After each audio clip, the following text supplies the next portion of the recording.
ঠাকুর সীতারাম দাস ওঙ্কারনাথ, তিনি অবশ্যই কেউ বলবে ঠাকুর, কেউ অবতার, সাধক। আমি কিন্তু তাকে দেখেছি, তিনি ধর্মের নামে কোনো ভাসমান চিন্তায় বিশ্বাসী ছিলেন। সবচেয়ে বড় কথা হচ্ছে, আপনি শ্রী চৈতন্যদেবের কথা যদি ভাবেন, দেখবেন তিনি থিয়েটার খুব ভালোবাসতেন। আমাদের বাংলা থিয়েটারের যে একদম শেকড় যদি বলি, তাহলে অবশ্যই চৈতন্যদেব। যদি বলি যে বাংলার রেনেসার পথিকৃৎ, রেনেসার চৈতন্যদেব, পরবর্তীকালে শ্রীরামকৃষ্ণদেব, তিনিও তো আমরা জানি বালক গদাধর কীভাবে শিবের অভিনয় করতে করতে পাগল হয়ে গেছিল, ইনভলভমেন্ট যেটাকে বলে। তারও পরবর্তীকালে আমরা জানি আরও অনেক সাধু সন্ন্যাসী, তারা কিন্তু অভিনয়টাকে, সেই অর্থে থিয়েটার, আমরা ইংরেজিতে থিয়েটার বলছি, কিন্তু আমাদের অভিনয় বা এই ব্যাপারটাকে তারা কোন চোখে দেখতেন, তারা মনে করতেন। জানেন তো, আমরা সবাই জানি যে রামকৃষ্ণদেব বলছেন যে থিয়েটারে লোকশিক্ষা হয়, স্কুল কলেজ নেই, পড়াশুনো করার সুযোগ নেই, সে কিন্তু থিয়েটারের কাছ থেকে শিখতে পারে কোনটা ঠিক, কোনটা বেঠিক, কোনটা উচিত, কোনটা অনুচিত, শিখতে পারে। সেই জায়গা থেকে, এবং আমরা জানি চৈতন্যদেব, শ্রীরামকৃষ্ণদেব যখন একে কলকাতা থিয়েটার দেখতে গেছেন, গিরিশচন্দ্র ঘোষের থিয়েটার, বিনোদিনী অভিনয় করছেন, আমরা জানি যে এখনও থিয়েটারকে ভালো চোখে দেখা হয় না। এখনও গ্রামাঞ্চলে হয়তো মেয়েদের সেভাবে, মেয়েদের মানে থিয়েটার করবি নষ্ট হয়ে যাবি, এরকম একটা। হ্যাঁ, গিরিশবাবুর এরা কবিতা আছেন, অভিনয় কভু নিন্দনীয় নয়, নিন্দার ভাজন শুধু অভিনেতাগণ। সেই রকম একটা পরিস্থিতিতে শ্রীরামকৃষ্ণ, মানে কিভাবে বলবো, মানে তিনি আমাদের বিনোদিনীর মাথায় হাত দিয়ে বলেন, তোদের চৈতন্য হোক, যাতে ছায়া মারালে সমাজ পরিত্যাগ করে। সেখানে রামকৃষ্ণদেব এই ধরনের একটা কথা বলছেন, মানে এটা আজকের দিনেও ভাববার। এবং এখানে এই মানুষগুলো, ধরা যাক চৈতন্যদেবের কথা যদি বলি, যে তিনি তো ঠাকুরের নাম গান গেয়ে হরি সংকীর্তন করে বেড়াচ্ছেন। তা একে আমাদের ওনার স্ত্রীকে, বিষ্ণুপ্রিয়াকে লোকে জিজ্ঞেস করছে, হ্যাঁ গো, তোমার স্বামী এরকম কীর্তন করে বেড়ায়, তা তুমি আবার নারী চরিত্রে অভিনয় করে, রুক্মিণীর অভিনয় করতেন, আরও অনেক, শ্রীমতী রাধারানীর অভিনয় করেছেন, তা তুমি এতে ব্যাপারে তোমার কি মতামত? উনি বললেন, করবে না, আমাকে সারাদিন কষ্ট দেয়, আমাকে ঘরের কথা মনে রাখে, ও তো জানে মেয়েদের জীবনের কষ্টটা কি। সেটা কিন্তু চৈতন্যদেব, ওই জন্য চৈতন্যদেব নারী চরিত্রে অভিনয় করতে বিশেষ ভালোবাসতেন। আমি তো আর বিষ্ণুপ্রিয়ার মুখের থেকে কথাটা শুনিনি, আমিও লোকমুখে শুনেছি সেটা। কিন্তু তারপর দেখুন, চৈতন্যদেব, তার পরবর্তীকালে রামকৃষ্ণদেব, পরমহংসদেব, তারপরে আমাদের ওঙ্কারনাথ ঠাকুরের সময় ওঙ্কারনাথ কীভাবে থিয়েটারকে মানুষে মানুষে মিলনের সেতু তৈরি করার রাস্তা তৈরি করলেন। তার নদিয়া নাগর, তার কী বলে বিজনে বিজয়া, আর অসংখ্য নাটক, এগুলো মধ্য দিয়ে তিনি কিন্তু শুধু উচ্চবর্ণের মানুষদের নিয়ে মাথা খারাপ করেননি। তিনি উচ্চবর্ণের মানুষদেরকে দেখাতে চাননি সমাজের এরাই হচ্ছে মণিমুক্ত, না। সবচেয়ে বড় কথা, ঠাকুরের, মানে ওঙ্কারনাথ ঠাকুরের যেটা সবচেয়ে বড় দিক হচ্ছে, হিন্দু, মুসলিম, শিখ, জৈন, আমাদের ভারতবর্ষ যে সর্বধর্ম সমন্বয়ের জায়গা, এটা যে সাম্প্রদায়িকতার জায়গা নয়, এটা আজকে নয়, সেই যুগে, সেই 150-200 বছর আগে, সেই সময়ে কি ভয়ঙ্কর সময় ছিল ভাবুন, আজকে সময় থেকে কত খারাপ সময়। সেই সময়ে দাঁড়িয়ে রামকৃষ্ণদেব দক্ষিণেশ্বর থেকে যাচ্ছেন কামারহাটির দিকে, হ্যাঁ, এবং গোবিন্দ রায় বলে একজন সাধক, মুসলিম সাধক, তার কাছ থেকে নমাজ পড়তে হয় কী করে, আমাকে একটু নিয়ে চল না রে ওই এতে, তোদের মসজিদে নিয়ে চল না, আচ্ছা তোরা কেমন করে আমার মায়ের নাম করিস, কেমন করে মাকে ডাকিস, আমি তার মানে কি তোমার আল্লাহ আমার মা এক। ভাবুন, কিছু অপূর্ব চিন্তা, সেই চিন্তা আমরা দেখতে পাচ্ছি ঠাকুর ওঙ্কারনাথের মতো, সেই একই চিন্তা। তাপস হবিব বলে তার নাটক, আজকে বাংলাদেশের পটভূমিতে আজকে যখন জ্বলছে বাংলাদেশ, আজকে যখন আমরা শুনছি সংখ্যালঘুদের ঘরে আগুন লাগিয়ে দিচ্ছে, তখন তো বিশেষ করে ঠাকুরের কথা মনে হয়।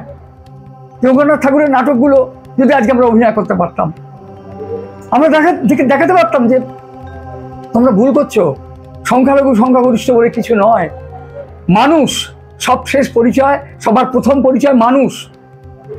মানুষকে মানুষ হিসেবে গণ্য করবে না, কি তার ধর্ম, কি তার বর্ণ, তাই সেটা বড় হয়ে উঠল। আজকে এই যে ভয়ঙ্কর লড়াই চলছে সেখানে, আর এক একজন এক একভাবে সেটা ব্যাখ্যা করবে। কিন্তু আমার যেটা ইন্টারেস্টিং লেগেছে যে আজকের এই ভয়ঙ্কর পরিস্থিতিতেও ওঙ্কারনাথ ঠাকুর যেন আরও বেশি সত্য লাগছে। যখন আমরা ওঙ্কারনাথের নাটক আমার কাছে আছে, তাপস হবিব, একটু পড়ে সরে একটু ভালো লাগবে। দিন দুনিয়ার মালিক খোদা, গাওরে খোদার নাম, খোদার দোয়ায় হাসিল হবে সবার তামাম কাম। খোদা বলে যে জন ডাকে, খোদা তারে রাখেন সুখে, পরেও যদি কভু দুঃখে, খোদা তারে করেন ত্রাণ। ভাবুন, একজন হিন্দু, একজন সনাতন ধর্মের মানুষ, একজন ভারতীয় সাধক, তিনি আজকে কি কথা বলছেন, এইটা শোনার পর কি মনে হয় যে সংখ্যালঘুদের ঘরে আগুন লাগিয়ে দিই? মনে হয় না। এই মনে হয় না বললে তো হবে না, এটা তুলে ধরার দরকার আছে। কোথায় খোদা, বোঝায় খোদা যে জনারে, সেই তো তার পায়ে সন্ধান। রোজা নামাজ কর সবে, সকল কষ্ট দূরে যাবে, প্রাণে সদা শান্তি পাবে, শেষে যাবে খোদার ধাম। আমি মূল উদ্দেশ্যটা আমার এই যে আমাদের একটা অদ্ভুত ধারণা আছে, ঠাকুর দেবতা, এবার ধর্ম, এবার আধ্যাত্মিকতা, এগুলো খুব একটা আধুনিক কথা নয়। তাহলে তো আইনস্টাইনও আধুনিক নয়,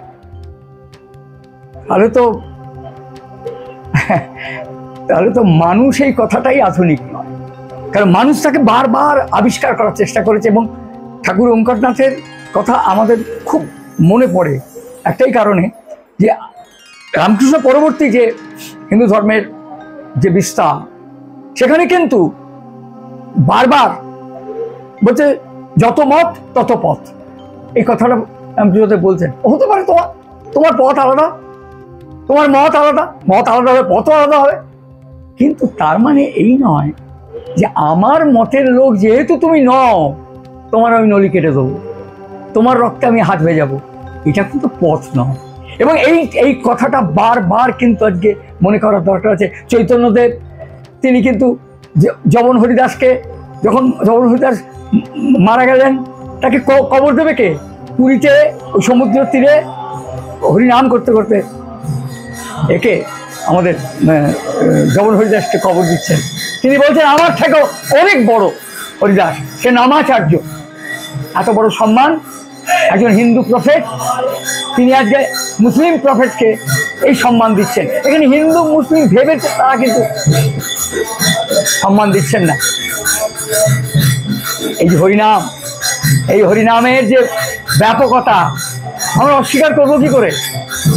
আমার তো মনে হয় এই যে ঠাকুর ওঙ্কারনাথ বারবার বলতেন নাম কর, নাম কর, নাম কর, নাম কর, এই যে কথাটা বলতেন, এই কথাটার মধ্যে একটা যথার্থতা আছে। অর্থাৎ ইনক্লাইন্ড টু গড, অর্থাৎ ঈশ্বরের প্রতি আমি অনুগত। যখনই আমি ঈশ্বরের প্রতি অনুগত হব, আমার এই যে অভিমান, আমি বড় লোক, আমি উঁচু জাত, আমি যেহেতু উঁচু জাত, আমি নিচু জাতকে কেটে ফেলবো, সে দলিত সম্প্রদায়কে মেরে দেবো, এ কথা ওঙ্কারনাথ ঠাকুর কখনো বলেন। তার নাটকে আমরা ব্রাহ্মণদের যেমন শ্রদ্ধা তিনি দেখিয়েছেন, ভালোবাসা দেখিয়েছেন, ঠিক তেমনি করে ম্যাথরকে, আমি ম্যাথর শব্দটা বললাম মানে তার প্রফেশনটা হতেই পারে, সে ম্যাথর ছাড়া আমাদের জীবনটা চলবে? একজন কার্পেন্টার, একজন ছুতো মিস্ত্রি, তাকে ছাড়া আমার জীবন চলবে? একজন মুসলিম ভাই যিনি কাবাব তৈরি করেন, যিনি বিরিয়ানি তৈরি করেন, তাকে বাদ দিলে যে আমার রসনা কিছুতেই আনন্দ পাবে না। এটাকে তো আমাদের দরকার। এবং এই শিক্ষাটা তো আমাদের সনাতন ধর্ম, যে হিন্দু ধর্ম বলো যাই বলো, নানা রকম তর্ক বিতর্ক আছে, আমি সেখানে যাচ্ছি না। কিন্তু এটা তো খুব পরিষ্কার যে চৈতন্যদেব থেকে শুরু করে যদি একটা বিরাট একটা লং মার্চ যদি মনে করি, ধর্মের লং মার্চ, তাহলে সেখানে কিন্তু ওঙ্কারনাথ ঠাকুর, আমাদের আদ্যাপীঠের অন্নদা ঠাকুর, এরা তো একটা একটা শিক্ষকের মতো, শুধু একজন ধর্মীয় গুরু না, এরা আমাদের সামাজিক শিক্ষক। তাদের কাছ থেকে আমরা কি পাচ্ছি? সত্যি কথাই বলছি, আজকে সারা পৃথিবী জুড়ে যে রক্তগঙ্গা বইছে, মানুষ মানুষকে মানুষের শ্রদ্ধা করতে জানে না, এটা প্র্যাকটিক্যালি আমাদের দুর্ভাগ্য। এখন আমাদের কাছে এই ধরনের প্রফেটরাই কিন্তু, বিশেষ করে ওঙ্কারনাথ ঠাকুরের কথাই মনে পড়ে আমার। আমি কি বলবো তোমাকে, আমি সিনেমা আর্টিস্ট নই, আমি সিনেমা কোনোদিন করিও নি। থিয়েটার করি, ছোটোবেলা থেকে থিয়েটার করি, সৌভিক সাংস্কৃতিক চক্র দক্ষিণেশ্বরের দল, আমি সেখানে অভিনয় করি, ডিরেকশন দিই, এমনকি টুকটাক নাটকও লিখেছি। নাট্যকার আমি নিজেকে দাবি করি না, কিন্তু টুকটাক লিখেছি। হ্যাঁ, কবিতা লেখে না, বাঙালি ছেলে একটু কবিতা লিখবে, নাটক লিখবে, ঠিক আছে, আমি সেরকমই লিখেছি। আমি কমরেড লেনিনকে নিয়েও নাটক লিখেছি। আমি ম্যাক্সিম গোর্কির মা, রাশিয়ার বিপ্লবের যে মানে বলতে পারো ইন্সপিরেশন, ম্যাক্সিম গোর্কির মাদার, সেই মাদার, আমি মাদারের রোল চরিত্রে অভিনয় করেছি এবং সেটাও করছি প্রায় 40 বছর। হ্যাঁ, আমাকে একজন বলল, কি রে তুই তো গোর্কির মা করিস, শুনলাম তুই নাকি সারদা মাকে নিয়ে নাটক করছিস। আমি তো মাকে নিয়ে নাটক করেছি, তোমার কাছে সারদা মা আলাদা, গোর্কির মা আলাদা তা তো নয়। গোর্কির মা কি করেছিল? গোর্কির মা কি বলেছে? যে আজকে আমার ছেলে পাবেল মরে গেছে, তার ফেলে যাওয়া কাজ আমি করব, আমি তার লিফলেটগুলো, সে তো আর বিলি করতে পারবে না, আমি গরম গরম খাবার তৈরি করে লিফলেটে মুড়ে সমস্ত মজুদদের ঘরে ঘরে হাতে হাতে আমি পৌঁছে দেবো। এ কথা তো আমার গোর্কির মা নীলভনা বলেছে, আমি নীলভনা চরিত্রে অভিনয় করেছি। হ্যাঁ, আমি সারদা মায়ের কথা বলেছি। এই স্নানযাত্রার দিন আমাদের নাটক হয়েছে গন্ডি ভাঙা মা নাম দিয়ে, তাহলে তো সেখানে তো একই কথা। আমি আমজাদের মা, আমি শরতেরও মা। স্পর্ধা নিয়ে মা বলছে যে আমি সতেরও মা, আমি অসতেরও মা। প্রশ্নটা হলো, তুমি কে গে? তুমি কে হে একজনকে সৎ বলা অসৎ বলা? তুমি কে? তুমি আঙুল তুলছ, এই তুমি আঙুল তুলছো, তুমি অসৎ। দেখো তো কিন্তু 3টে আঙুল তুমি নিজের দিকে তুলছো, 3টে আঙুল তুমি নিজের দিকে তুলছো, এটা কি? তুমি যদি গালাগাল দিচ্ছ তো ও অসৎ, ও নিচু, ও ঘেন্না, হেট করো, ওকে হেট করো, এই বলছো তো। যে আঙুল দিয়ে তুমি বলছো দেখো 3টে আঙুল তুমি নিজের দিকে, এটা প্রকৃতি আমাদেরকে এটা হলো বন্ধ করছে। প্রকৃতি বলছে নিজের দিকে তাকাও, মা বলছে অন্যের নিন্দে করার আগে নিজেকে দেখো। এই শিক্ষা আমি বাঙালি হয়ে, একজন ভারতীয় হয়ে আমি নেব না? এই তো এটাই তো ধর্ম। ধর্মটা কি? যে ধারণ করে, যে মানুষে মানুষে সম্পর্কে ব্রিজ তৈরি করে। নীলভনা ব্রিজ তৈরি করেছেন, যেমন ছেলে স্বামীকে মেরে দিয়েছে, ছেলে এরকমভাবে জেল খাটছে, মা তো বসে থাকেনি। না বাবা, আমি ওটা কমিউনিস্ট পার্টি বুঝি না, আমি সব লড়াই সংগ্রাম বুঝি না। হ্যাঁ, আমি এসব কিছু, আমি আমার ছেলেটাকে বুঝি। ছেলেটা জেলে গেছে, এখন ছেলেটার কাজটা তো থেমে যাচ্ছে, মা হয়ে আমি চুপ করে বসে থাকবো? সারদা মাও ঠিক একই কথা বলেছিল বিবেকানন্দকে। তাহলে আমি গোর্কির মা করি বলে সারদা মা করতে গেলে আমার জাত যাবে, আমি মনে করি অমন জাত আমি দিয়ে দিলাম, ফেলে দিলাম, জাতের আমার দরকার নেই, আমার মাকে দরকার।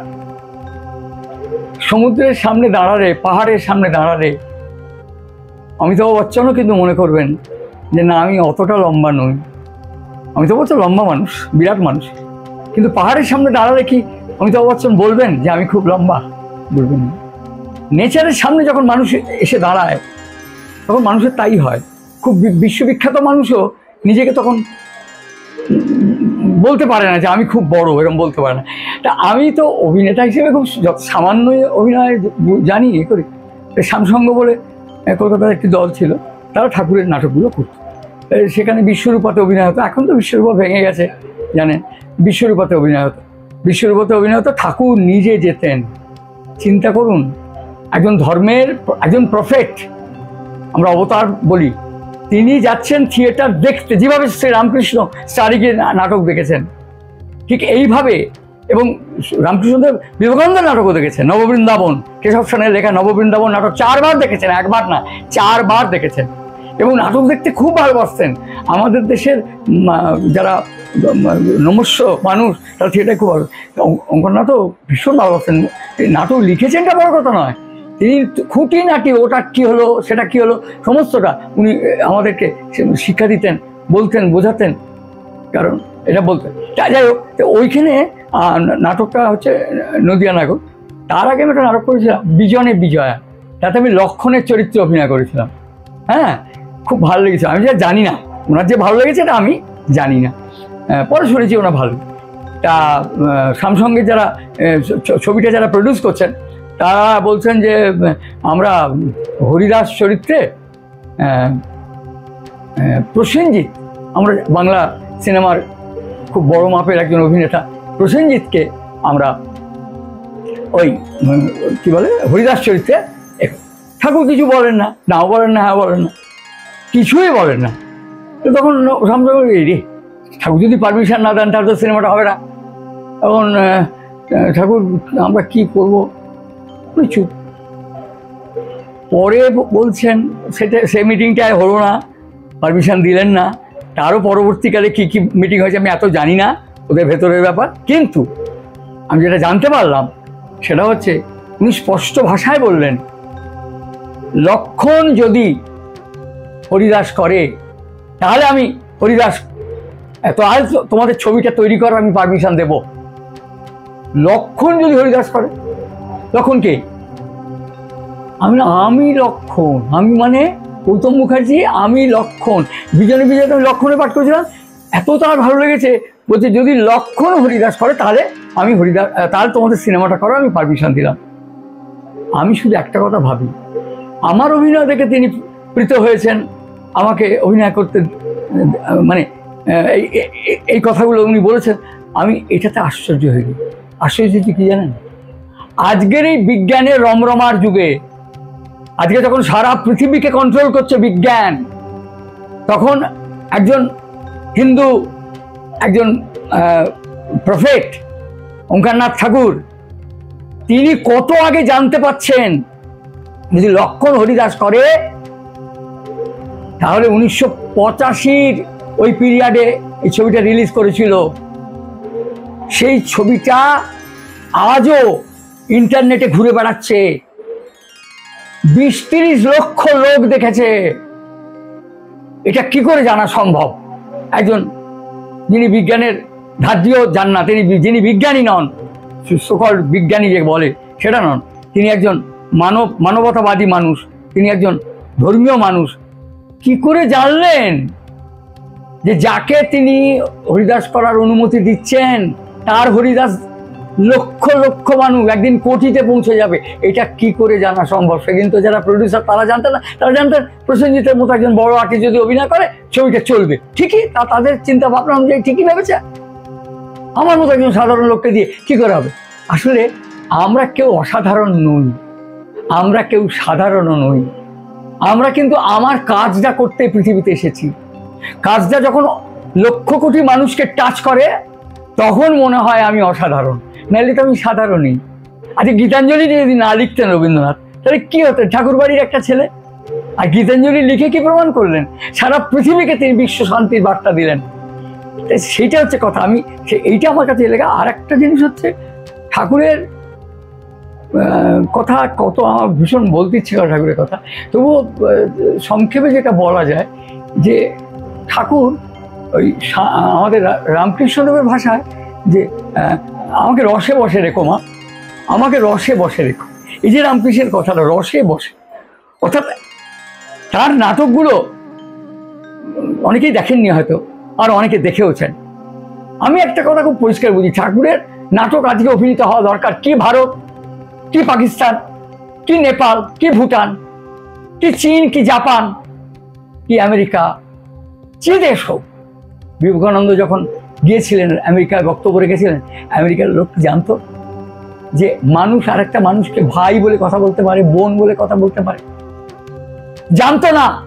আর যখন সেটা একজন হিন্দু প্রিস্টের কাছ থেকে, একজন হিন্দু প্রফেটের কাছ থেকে ওরা শুনলো, তখন যেটা ঘটলো, পৃথিবী জানলো যে ভারত বলে একটা ভূখণ্ড নয়, ভারত সারা পৃথিবীর ফিলোসফি, সারা পৃথিবীর দর্শন যদি কিছু থাকে সেটা হলো ভারতবর্ষ। এই ভারতবর্ষকে উঁচু করে উঁচু জায়গায় নিয়ে গেলেন বিবেকানন্দ। এবং আমার মনে হয় যে ওই একই ধারাপথ বেয়ে অঙ্গনাথ ঠাকুর ছবি করার পারবেন।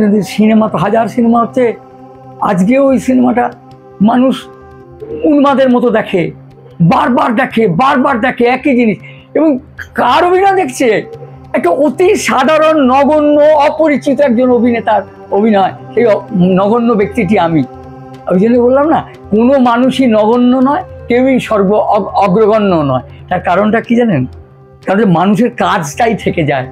ওই যে কাজটা ঠাকুর চেয়েছিলেন যে এ করুক, এর মধ্যে যে স্পার্কটা আমি দেখছি সেটা একদিন মশাল হয়ে যাবে, একদিন দাবানল হয়ে জ্বলবে, একদিন আগ্নেয়গিরির অগ্নুৎপাত হবে।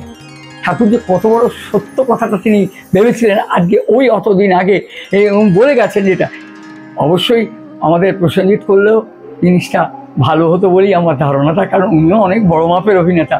হ্যাঁ, কিন্তু ঠাকুর কী ভেবে বলেছেন ঠাকুর জানেন, আমি তো জানি না। কিন্তু একটা কথা খুব পরিষ্কার হয়ে যায় যে বিখ্যাত মানুষ করলেই যে সেটা বিখ্যাত হবে, আর অখ্যাত মানুষ করলে যে সেটা ধুয়ে মুছে যাবে, এটা নয়। অনেক সময় বিষয়বস্তুর তাড়নায় অনেক অখ্যাত মানুষও অনেক বড় জায়গায় বিষয়কে পৌঁছে দিতে পারে। সিনেমা থিয়েটারের লাইনে না বিখ্যাত লোকেদের ছবিগুলো আগে ছাপে, আর আমাদের মতো যারা অল্প পরিচিত বা পরিচিতই নয় তাহলে ছবি ছাপবে। কারণ আমরা তো সেই অর্থে ব্যবসারে হেল্প করতে পারবো না। কার মুখটা দেবে? তার মুখেই দেবে, ফেস ভ্যালু যার বেশি। এই তো পৃথিবী নিয়ম। আমি ওইখানে গিয়ে দেখলাম, আমাকে না মানে আমি কিন্তু কারণ নিন্দে করছি না, মানে জানতে চাইছি বলে আমি বলছি, মানে নিন্দে করছি না। ব্যাপারটা হচ্ছে কি, পয়সা করি কথা ছেড়ে দাও, আমি পয়সা করি রোজগারের জন্য ওখানে যাইনি। ঠাকুর পারমিশন দিয়েছেন, ঠাকুর বলেছেন, এবং আমি অঙ্গনাথ ঠাকুরের নাটকগুলো খুব ভালোবাসতাম, অনেক বেশি করে করেছি এবং এর পরেও করবো। হ্যাঁ, যতই আমাকে যে ইচ্ছে গালাগাল দিক যে তুমি মার্ক্সবাদী নাটক করো, তুমি বিপ্লবের নাটক করো, তুমি প্রগতির নাটক করো, তুমি আবার চৈতন্যদেবের কথা বলো, রামকৃষ্ণের কথা বলো, অঙ্গনাথ ঠাকুরের কথা বলো, আমি তখন একটা লাইনে উত্তর দেব, আমি কোনো পৌরাণিক, ঐতিহাসিক, রাজনৈতিক কিছু করি না। আমি যেটা করি মানুষের যেটা কাজে লাগবে বলে মনে করি সেটা মানুষের কাছে পৌঁছে দিই, বাস হয়ে গেল। এইটা নিয়ে আমার যার বিচার করা দরকার। আমাকে যদি মনে হয় ভণ্ড তো ভণ্ড, আমার তাতে কিছু এসে যায় না, কারণ আমি মা শারদার কথা বলবো এবং মা নীলভরা চরিত্রে অভিনয় করবো, বাস তুমি যা বলো বলে যাও। আমার মূল উদ্দেশ্য হচ্ছে মানুষের কাছে পৌঁছানো, সেতু বাঁধা, মানুষের সেতু বাঁধা, এটা আমার একমাত্র উদ্দেশ্য। তা যদি হয় তাহলে আমার এই মানে ছুদমার্গটা আমার করা উচিত না। তুমি যেটা জানতে চাইছিলে, দেখো ওরা বললো যে এই শোনো, ভাত টাত খেও না, উপোস করে থাকো, আর দু একটা ফল টল খাও, মুখে গ্ল্যামার বেরোবে।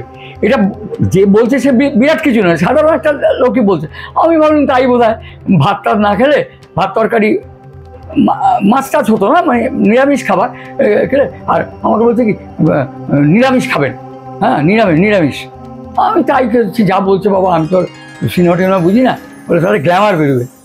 গ্ল্যামার কি বেরোবে জানি না, শীতের দিনে টক লেবু খেয়ে গলাটা গেল ধরে, এমন গলাটা ধরলো, কথা বেরোচ্ছে না মুখ দিয়ে। আরে ডাবিং তো পরে হবে, এখন তো মুখ দিয়ে আওয়াজটা বার করতে হবে, তাহলে আওয়াজটা না বেরোলে আমি অভিনয়টা করবো কী করে? তখন ভাবছি এই শয়তানিগুলো আমার সঙ্গে না করলেই নয়। এটা করছে কেন?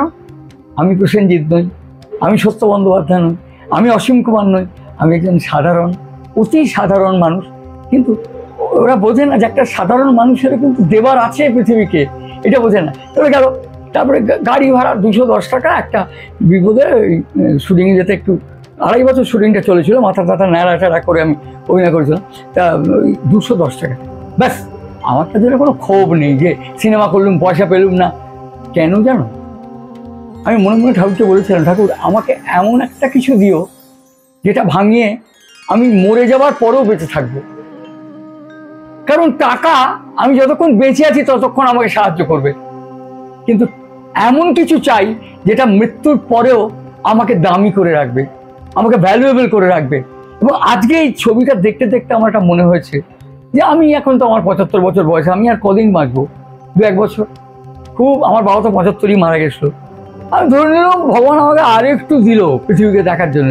আচ্ছা ঠিক আছে, 75-এর পর আরও 5 বছর আসি, তারপর তার শরীরটা চলবে না, কথা বলতে পারবো না, তবুও যদি বেঁচে থাকি দুর্ভাগ্য। কিন্তু আমি তার বেশি দিন নেই। কিন্তু আমার কত বড় স্যাটিসফ্যাকশন, কোটি কোটি টাকা আমি ব্যাংকে রেখে যেতে পারলাম না, কারণ আমার সে রোজগার নেই। কিন্তু আমার ছেলে, আমার নাতি নাতনি, আমার নাতি নেই, আমার নাতনি রূপর্ণা, ওদের জন্য রেখে গেলাম নদিয়া নাগরকে। কারণ নদিয়া নাগর দেখে ওর যে বাচ্চা হবে, ওর যে পরবর্তী জেনারেশন, তার পরবর্তী জেনারেশন, তারা বলবে অঙ্কনাথ ঠাকুর বলে একজন নাট্যকার ছিলেন। আমার দাদু অঙ্কনাথ ঠাকুরের নাটকটাকে সিনেমা করেছিলেন, এই অভিনয়টা আমার দাদু করেছে। এটা কি কোটি কোটি টাকার থেকে অনেক বেশি নয়? আমার তো তাই মনে হয়। যাই হোক, এইটা আরেকটা দিন তো মনে পড়ার মতো অনেক কথাই মনে হয়, কিন্তু সেটা আমি বারবারই একই কথা আসবে যে সিনেমাই বলো, থিয়েটারই বলো, খুব পরিচিত মুখ না হলে, খুব খুব প্রচারিত মুখ না হলে খুব একটা পাত্তা পাওয়া যায় না। আমার সেই না পাত্তা পাওয়ার গল্পটা নাই বা বললাম, কিন্তু যেটা বলি, আমি কাঁদতে পারছিলাম। আমাকে বলছে হরিনাম করতে করতে তুমি কাঁদো। আমি হরিনাম করলে কাঁদা যায় নাকি? তা আমাকে একজন সাধু মানুষ, তিনি আমায় বলেছিলেন হ্যাঁ কাঁদা যায়, তুমি কাঁদো, তুমি হরিনাম করো, হরে কৃষ্ণ। না বিরক্ত হচ্ছি, হরে কৃষ্ণ কাঁদা যায় নাকি? মহা মুশকিল। হরে কৃষ্ণ হরে কৃষ্ণ কৃষ্ণ কৃষ্ণ হরে হরে, হরে রাম রাম রাম হরে হরে, হরে কৃষ্ণ কৃষ্ণ কৃষ্ণ হরে হরে, হরে রাম রাম রাম হরে হরে, হরে কৃষ্ণ কৃষ্ণ কৃষ্ণ হরে হরে, হরে রাম রাম রাম হরে হরে। দেখো আমি কিন্তু গ্লিসারিন লাগাইনি, হরিনামে কিন্তু আমার চোখের পাতাটা ভিজিয়ে দিয়েছি। অতএব কথাটা কি জানো, আমি এইটা আমার জীবনে একটা বিরাট পাওনা বলো, শিক্ষা বলো, যে হরিনাম করতে করতে চোখে জল আসে, মানেটা কি? মানেটা কিছু না, এটা হচ্ছে মধুর রস। এটা আমাদের শাস্ত্রেই আছে যে মধুর রস, অর্থাৎ তোমার মধ্যে ঈশ্বরকে যখন তুমি চিন্তা করছো, তখন তোমার চোখে মধ্যে যে অশ্রুপাত হচ্ছে, এই যে এখনও দেখো তুমি, আমি কোনো রকম কিছু করছি না, কোনো গ্লিসারিন লাগাইনি, দেখো আমার চোখের মধ্যে জল তুমি পাবে, তুমি দেখো আমার চোখে। আরে কেন? আমি তো এখানে সিনেমা করছি না, কিন্তু কারণটা কি?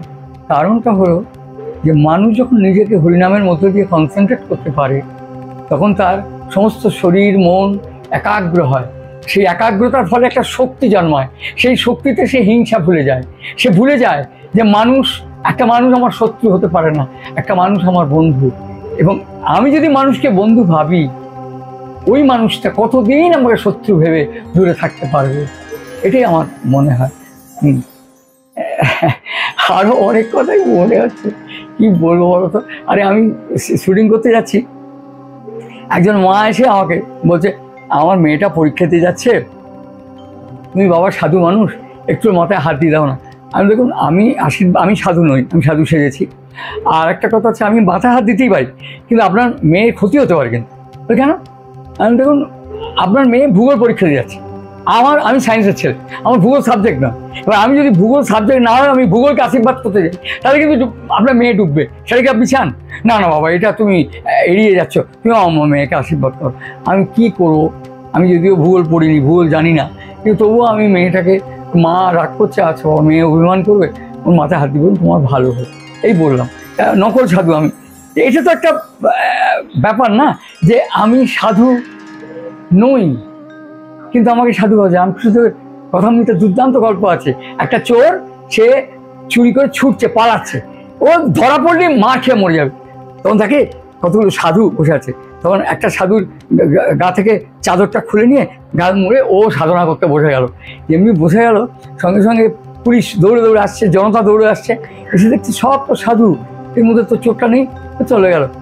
তখন ও চোরটা হাওয়া করে কাঁদছে আর ভাবছে এটা কি হলো, আমি সাধু নই, আমি সাধুর পোশাক পরে ভণ্ডামি করছি, তার মানে সাধুর ভণ্ডামিটাও মানুষ রেসপেক্ট করে।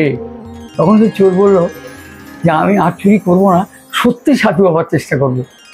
এই ভাবনাটা যদি আজকে আমাদের মধ্যে আসে, আমার তো মনে হয় কে কি রাজনীতি করে, কার কি জাত, কে কোন দেশের লোক, এসবের থেকে অনেক বড় হয়ে উঠবে মানুষটাকে, এই মানুষটা বড় হয়ে উঠবে।